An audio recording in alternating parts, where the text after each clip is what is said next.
somewhere. I'm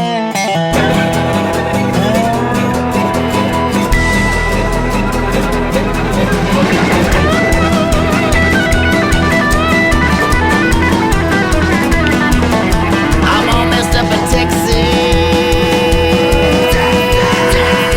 When we look at this, I'm going to point out all of the points of rotation that are in a wrist grab for you to move around, and then I'm going to demonstrate for you how to use levers to move around all of these points of rotation. 2 levers, 2 points of rotation made into one. Look at the longer, you've got a pivot point right here. This is our point of rotation. Down here. It's almost like a wheelbarrow. Into the groin, into the face, wherever it may be. Fulcrum. Now we've got a complex one going on. This is a series of class 1 levers that are occurring right now. So as I move, depending on where I move, I'm going to get different things. Got that mechanical leverage. I cannot move it out here, but what I can do is rotate around it to come out of it. Now, I've got a whole nother lever, which we'll get to. How can I create different ones coming up in the face? I can grab the hair, drop this while kneeing, double up, into the back, okay?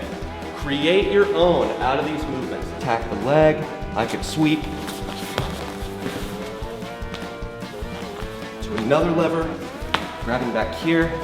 He's got mechanical advantage. I cannot fight this. I can't go, boom, boom, boom, boom, boom. I'm done. Okay? He's going into the face. He's kneeing into the groin, wherever it may be. Okay? I've got to deal with this. Grab the hand, lever down, just like this. I am not throwing this. Am I throwing myself at you? Am I doing anything crazy? There's no chi, there's no psychic energy. It's mechanics. Okay, now come back up. A lot of people think, oh man, what do I do down here? I'm gonna grab his wrist and I'm gonna mess him up. Nope, I just want to control him. As the force comes into here, it separates it. One force goes this way, one force goes that way, and you still have the primary force going down. So you have force A, B, and C. So when you strike into a joint, you are damaging up here and down there. Now that's very different than how you use a lever on a joint. When you strike a joint, you strike into the joint as hard as you can. But if you're going to use a lever, you don't do that. You move far away from the pivot point as you possibly can to up here so that you get more rotation than here, where it's barely moving. What I'm talking about is the street behind your building where you work. When somebody grabs you and throws you against the wall, then that guy comes from that direction and he attacks you. That's what we're talking about, because people will say, come on man, when was the last time anybody got grabbed? Stop watching UFC for a second and look at some reality-based combatives. A lot of people teach this. I got a problem because he didn't move the way that the guy was moving down to the local self-defense school. How come? Most people would go, they want to fight. I'm gonna keep this. Boom, you okay? All right, bam. A combative movement would be there.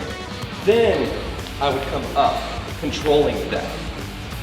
Slamming it to break, kicking to the face, knee, elbowing, whatever it may be.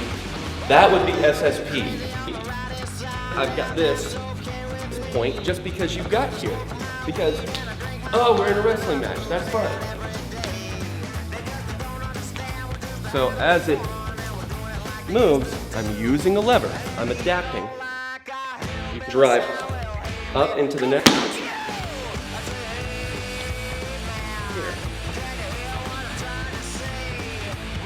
I like to do it. You can see.